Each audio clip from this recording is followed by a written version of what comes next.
আমরা বিএনপি বুঝি না, জামাত বুঝি না, এনসিপি বুঝি না, চরমোনায় বুঝি না, আমরা দল বুঝি না।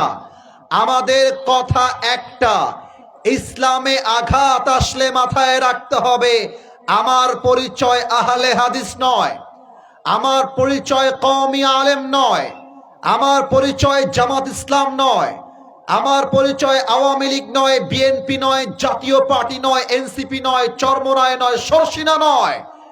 আমাকে মাথায় রাখতে হবে আমার প্রথম পরিচয় আমি মুসলমান ঘরের সন্তান। অতএব অনেক দলের নেতারা, এখানে বিএনপির লোক আছেন আমি জানি, আমি কাউকে আঘাত দিচ্ছি না। এখানে জামাত ইসলামের ভাইরা আছেন আমি জানি, কাউকে আঘাত দিয়ে বলছি না। আপনি যদি 2 পয়সার কয়েকটা ভোট পাওয়ার জন্য যারা আল্লাহর বিরুদ্ধে কথা বলেছে তাদের পক্ষ নিয়ে কথা বলেন, আপনার মতো নেতাকে আমরা নেতা হিসেবেই মানতে চাই না। আমার টাঙ্গাইলের ভাইরা, আমার এমপি হওয়াটা মুখ্য বিষয় নয়, আমার গদি থাকলে থাকবে, না থাকলে নয়। আল্লাহর বিরুদ্ধে কথা আসবে, আমার বুকে এক চুল তাজা রক্ত থাকতে আমি বরদাস্ত করতে পারবো না, এমন নেতা আমরা বাংলাদেশে চাই। অতএব সাবধান হয়ে যান যারা বাউলদের পক্ষ নিয়ে কথা বলছেন, ঈমান ঠিক করেন। আমরা নেতা চিনি, কোন নেতা কেমন কথা বলে, আমাদেরকে শিখাতে আসবেন না। আপনি যতই ভোট চান, আপনি ইসলামের বাহিরে কথা বলবেন, ভোট চাইতে আসবেন, সালাম দিব, মুচকি হাসি মারবো, কিন্তু ভোট দেওয়ার সময় জায়গা মতো ভোট মেরে চলে আসবো, ঠিক কিনা বলো? অতএব প্রিয় ভাইয়ারা, ইসলামে আঘাত লাগলে আমরা কি দলাদলি করতে যাব, মারামারি করতে যাব? অতএব একটা কথা বলে ভূমিকার কথা শেষ করতে চাই। আগামীর বাংলাদেশ চলবে আল কোরআন দিয়ে, আগামীর পার্লামেন্টে প্রত্যেকটা সংবিধান চলবে আল কোরআন দিয়ে। যে বেটা বাধা দিবে ওর পিঠের চামড়া একটাও থাকবে না। আপনাদের বউ আছে কার কার, তারা একটু হাত তোলেন। বউ আছে কার কার? আচ্ছা, বউ আছে আপনাদের, হাত নামান। এবার যুবকদের পালা, বউটো কেউ নাই, শীতকালে হতভাগা সিঙ্গেলরা, তারা একটু হাত তোলো। সিঙ্গেল কারা কারা আছো? হ্যাঁ, তোমাদের বউ নাই? তোমাদের বউ নাই? আপনাদের বউ নাই? ইন্না লিল্লাহি ওয়া ইন্না ইলাইহি রাজিউন। আমি দোয়া করে দিই আজকের মাহফিল থেকে আল্লাহ সবাইকে দিনদার নেককার বউ দিয়ে দিক। পড়েন সবাই আমিন। যে আমিন বলে নাই ওই শালা বউ পাবে না। মজা করলাম প্রিয় ভাইয়ারা আমার। আমি আমার ওয়াজে মজা করে একটা কথা বলেছিলাম, এটা আবার দেখলাম যুবকদের অনেক বেশি পছন্দ হয়েছে। আমি বলেছিলাম যে শীতকালে ভাইরে ভাই, কম্বল দিয়ে শীত দূর হবে না, ল্যাব দিয়ে হবে না, যুবকদের ঘরে ঘরে বউ দরকার। যুবক ভাই আওয়াজ দাও। এবারে সংগ্রাম বিয়ের সংগ্রাম, এবারে সংগ্রাম চরিত্র রক্ষার সংগ্রাম, এবারে সংগ্রাম গার্লফ্রেন্ডকে বাদ দিয়ে বউ ধরার সংগ্রাম। আল্লাহ যুবকদেরকে বউ দিয়ে দিক। পড়েন সবাই আমেন। তাকবীর দিবেন 3টা। প্রথম তাকবীর দিবেন বিবাহিত ভাইরা, দ্বিতীয় তাকবীর দিবেন আমার প্রিয় সিঙ্গেল ভাইরা। দেখা যাক আজকের মাহফিলে কার গায়ের জোর কত বেশি। বিবাহিত ভাইরা একটু কাশি দেন। দেখা যাক জিতে কারা, হারে কারা। সিঙ্গেল না চুপ থাকবা। It's time for the married people. এবার বিবাহিতদের পালা। আমি বলবো লিল্লাহি তাকবীর, বিবাহিত ভাইরা এক বাক্যে বলবেন আল্লাহু আকবার। দেখা যাক আওয়াজ আছে না নাই। বিবাহিত ভাইরা লিল্লাহি তাকবীর। 70 নাম্বার পেয়েছেন। এবার আমাদের কলজার টুকরা হতভাগা গরিব সিঙ্গেলদের পালা। গরিবরা একটা কাশি মারো। এখানে আলেম ওলামা বসে আছেন, তারাও নাম্বার দিবে কারা আজকে জিতেছে। দেখা যাক। It's time for the single people. Single people get ready. তোমরা একটু বুকের তাজা রক্তকে অ্যাক্টিভ করো। দেখা যাক কারা নাম্বার কত বেশি পায়। সিঙ্গেল ভাইরা লিল্লাহি তাকবীর। বিবাহিত ভাইরা আমাকে মাফ করে দিবে। আমার মনে হয় আজকে আমার সিঙ্গেল ভাইরা 90 নম্বর পেয়ে পাস করেছে। আর কোনো ভাগাভাগি নেই। লাস্ট তাকবীর দিয়ে আমরা মূল আলোচনায় ফিরে যেতে চাই। এমন জোরে তাকবীর দিবেন যে আমি স্টেজ ভেঙে সবাইকে নিয়ে উল্টে নিচে পড়ে যাব। দেখা যাক আওয়াজ সবার কেমন আছে। একটু কাশি দেন সবাই মিলে। নারে তাকবীর। আল কোরআনের আলো। অ্যাবসলিউটলি রং। না, ঘরে ঘরে কেন রে ভাই আমার? আল কোরআনের আলো সংসদে জালো, এটা হচ্ছে আসল স্লোগান। অনেক দেখেছি ব্রিটিশ আইন, অনেক দেখেছি গণতান্ত্রিক আইন। আমরা এবার আল্লাহর জমিনে আল্লাহর কোরআন দিয়ে রাজ কায়েম করতে চাই। আমি বলবো আল কোরআনের, তোর মুসলমানি দিয়ে দিব, তোর নুনু কাটি দিব একবার। কি বাচ্চা, চিন্তা করো, লুকায় লুকায় পালাচ্ছে। সাহস তো কম না রে, তোর বিয়ে হবে না, ফু মেরে দিব জায়গা মতো একেবারে। মজা করলাম প্রিয় ভাইয়েরা। আমি বলবো আল কোরআনের আলো, আপনারা বলবেন সংসদে জালো। আল কোরআনের আলো, আল হাদিসের আলো। কোরআন হাদিস যেখানে, আলেম ওলামা যেখানে, টাঙ্গাইলবাসী যেখানে। আল্লাহ যেন কবুল করে, পড়েন সবাই আমিন। তোমাদের সাথে অনেক মজা করেছি, হাসি তামাশা করেছি। এখন আমি আর কোনো মজার দিকে যাব না। আমি এমন বিষয়ে কথা বলতে চাই যে বিষয়ে ওয়াজ শুনলে তোমার কলিজা ফেটে যেতে হবে, তোমার চোখ দিয়ে পানি আসতে হবে, তবেই তোমার ঈমানের পরিচয় পাওয়া যাবে। আমার প্রিয় টাঙ্গাইলবাসী, আজ আমার আলোচনার বিষয় হচ্ছে, আমি বলবো এরপরে আপনাদের পালা, অতএব কারো মনোযোগ যেন হারিয়ে না যায়। আজ আলোচনার বিষয় হচ্ছে মৃত্যু এবং মৃত্যুর জন্য প্রস্তুতি। এবার আপনাদের পালা। এই পেছনে আওয়াজ করে কে? এই ভাইরা আমার, পেছনে আওয়াজ করবেন না ভাই। আমি অনেক কষ্ট করে আসছি প্রিয় ভাইরা আমার, আমাকে কষ্ট দিয়েন না। কোনো আওয়াজ চাই না পেছন থেকে। মৃত্যু এবং মৃত্যুর জন্য প্রস্তুতি। আপনারা বলবেন প্রস্তুতি, আর প্রথমটা আমি বলবো মনোযোগটা চেক করতে চাই। টাঙ্গাইলবাসী আমার চোখে চোখ রাখেন। আজ আলোচনার বিষয় হচ্ছে মৃত্যু এবং মৃত্যুর জন্য।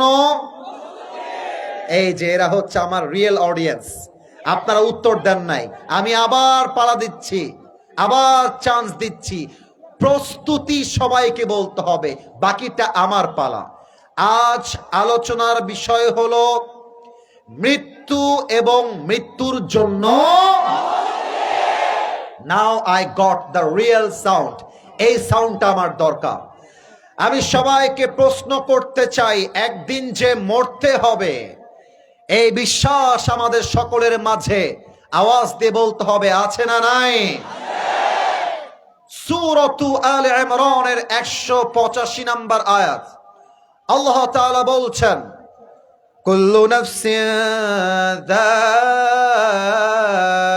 যায়িকাতুল মাউত। Everyone has to take the test of death. প্রতিটা মানুষকে আল্লাহ তাআলা মৃত্যুর স্বাদ গ্রহণ করাবে। এবার একটা প্রশ্ন করতে চাই, একটা আয়াতকে বোঝাবার জন্য। প্রশ্নের উত্তর দিবেন, না বুঝে নয়, বুঝে উত্তর দিবেন। মনে করেন যে আমি আসিফ হুজুর টাঙ্গাইলের একজন নবনির্বাচিত এমপি। আমি আসিফ হুজুর এমপি হওয়ার পরে চিন্তা করেন, আমি যে বলতেছি আমার কথার কোনো দাম নাই এই বামে। তোমরা ভাবতেছো যে আসিফ হুজুর মজা করার জন্য আসছে, এখানে ক্যামেরা রেকর্ড হচ্ছে, তোমরা কালে কি জবাব দিও বাংলাদেশের মানুষের কাছে? টাঙ্গাইলের বদনাম হবে, তোমরা বুঝতেছো না ব্যাপারটা ভাই আমার? এই তোমরা যারা ডিস্টার্ব করছো খেয়াল রাখো তো, কে আওয়াজ করতেছো ওখানে? যে আওয়াজ করবে ডান বামে চাপাই দিবা। কতগুলো চাতক পাখির মতো এরা বসে আছে, ডিসেন্ট ম্যানার নাই। এত কষ্ট করে আসি, পুরো দেহটা ঘেমে যাচ্ছে আমার, তাও আওয়াজ করতেছে ওখানে। না না, থাক থাক, আওয়াজ দিয়ে না, থাক থাক থাক। এই ভাই আমার, থামো থামো। ভাইয়ারা আমার, আমরা কি ভালো ওয়াজ শুনতে চাই কি চাই না? ভালো ওয়াজ শুনতে চাইলে ভালো পরিবেশের দরকার। সামনেও ঠিক, ডানেও ঠিক, এই বামে কয়েকজন উল্টাপাল্টা আওয়াজ করতেছে। আমি লাস্ট ওয়ার্নিং দিলাম, আর কোন আওয়াজ চাই না। তাকবীর দেন, শয়তান পালিয়ে যাবে। লিল্লাহি তাকবীর। আমি আসিফ হুজুর এমপি হওয়ার পরে, পার্লামেন্টের সংসদের সদস্য হওয়ার পরে, মিডিয়ার কর্মীদেরকে নিয়ে আমি একটা সংবাদ সম্মেলন করলাম। ডাক দিয়ে বললাম, বাংলার ভাইয়েরা শোনেন আমার কথা। আমার ব্যাংকে কয়েক হাজার কোটি টাকা আছে। উদাহরণ, বাস্তব না কিন্তু। আমার ব্যাংকে কয়েক কোটি টাকা আছে। আমি হলাম টাঙ্গাইলের এমপি। আমাকে RAB, police, army, BDR protocol দেয়। আমি বললাম, এই প্রটোকলের বিনিময়ে টাকার পাওয়ার দিয়ে, ক্ষমতার পাওয়ার দিয়ে মৃত্যু থেকে পালিয়ে যাব। এবার আপনাদের পালা, আপনারা উত্তর দিবেন। টাকা দিয়ে, ক্ষমতা দিয়ে, পুলিশ দিয়ে, র্যাব দিয়ে মৃত্যু থেকে পালিয়ে যাওয়া যায়? 28 নম্বর পারা, 13 নম্বর পৃষ্ঠা, সূরাতুল জুমার 8 নম্বর আয়াত। আল্লাহ তাআলা বলছেন, কুল ইন্নাল মাউতাল্লাযী তাফিররুনা মিনহু ফাইন্নাহু মুলাকীকুম। O my prophet, tell your উম্মাহ, they wanna escape from the death, but they will never ever able to be escape from the death. নবী হে, আপনি আপনার উম্মতদেরকে বলে দেন, তারা কি মৃত্যু থেকে পালাতে চায়? অসম্ভব। সে যেখানে পালিয়ে যাক না কেন, মৃত্যু দিয়ে তাকে পাকড়াও করবে একজন। আওয়াজ দিয়ে বলেন সবাই, তিনি কে? এবার সবার কাছে আবদার রাখবো, একটু আমার দিকে এক নজর ভালো করে তাকান। আমি একটা আয়াত বলবো, একটু আমার দিকে, ডানের ভাইয়ারা, সামনের ভাইয়ারা, বামের ভাইয়ারা। আমি যে মাথায় টুপিটা পরে আছি, এই অহংকারের জন্য বলছি না। আমি কোনো অহংকারী মানুষ না। আমার কাছে টাকা কোটি আছে তা বলছি না, বোঝাবার স্বার্থে বলছি। আমার এই টুপিটা আমি পাকিস্তান থেকে নিয়ে আসছি, আমার নিজের সাইজে নিজে বানিয়ে নিয়ে আসছি। আমার যে ওয়েস্টকোট, এটাও অনেক দামি, এটা জুব্বা দামি। আমি মাঝে মাঝে ভাবি যে আয় হায় হায়, এত দামি টুপি, এত দামি জুব্বা, এত দামি ওয়েস্টকোট, এত দামি রিং, এত দামি ঘড়ি। আমি টাঙ্গাইলের হাইওয়ে রোড দিয়ে যাচ্ছি, পেছন থেকে একটা ট্রাক এসে একটা আঘাত মারবে, আমার রুহটা বের হয়ে যাবে। দামি কাপড়গুলোকে ছিঁড়ে কেটে সাদা কাফনের কাপড়ে প্যাকেট করে 3.5 হাত মাটিতে আমাকে দাফন করা হবে। এটার নামই দুনিয়ার জীবন, ঠিক না বলে? রূপেরই গৌরবে সাজিয়াছ সাজ। গাওয়া যাবে নাকি যাবে না? রাগটা করেন নাই তো আপনারা? আবার আর একবার প্রশ্ন করি, গাওয়া যাবে নাকি যাবে না? রূপেরই গৌরবে কি আর রাজকী পোশাক, যেদিন প্রাণ চলে যাবে সবই পড়ে রবে। প্রাণ চলে যাবে সবই পড়ে রবে, গায়ে দেবে মার কি নথন রে মন আমার, কেন বাঁধো দালান ঘর। একটু গাওয়া যায় নাকি ট্রাই করেন। একদিন মাটির ভেতরে হবে ঘর,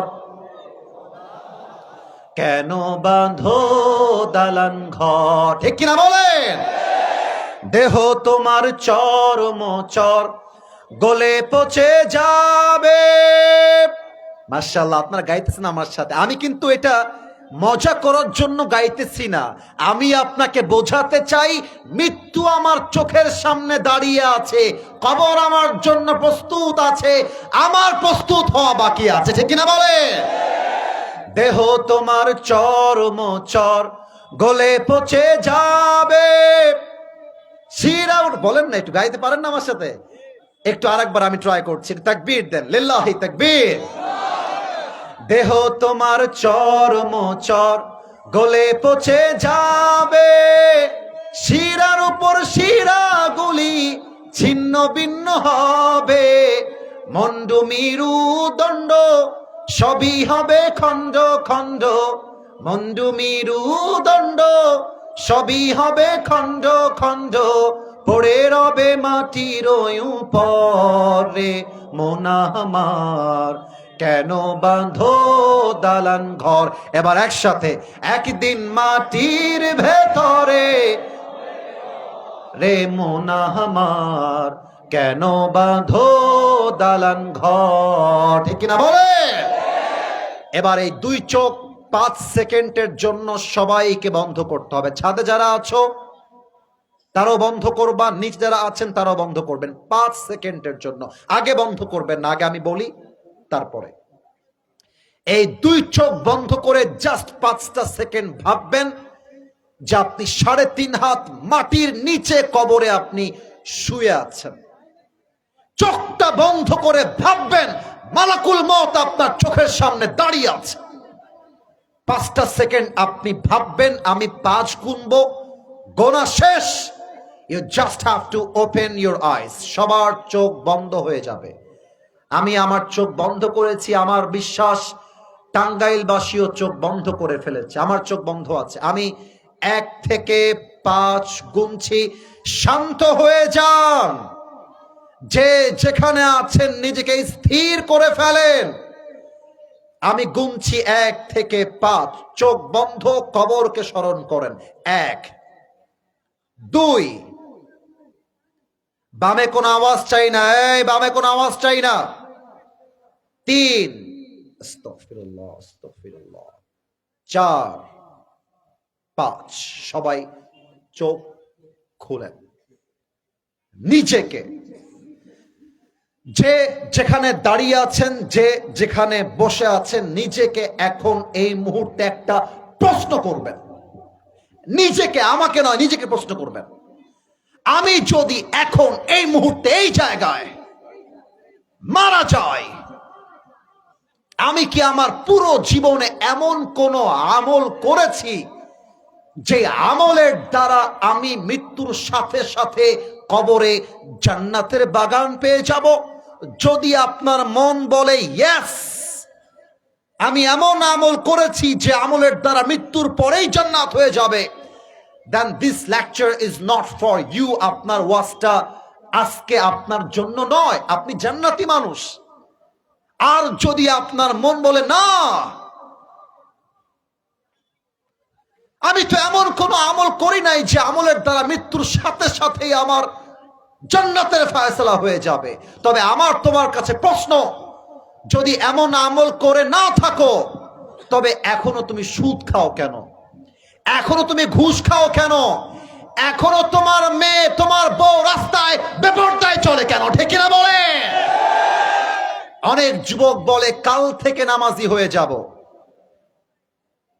এখানে অনেক যুবক বসে আছে যার মোবাইল ফোনটা যদি আমি পকেট থেকে এমন করে বের করে ফেলি, বলি লকটা খুলে দাও, মাইন্ড করবেন না, গায়ে লাগাবেন না আমার কথা, আমি যা বলবো বাস্তব বলবো।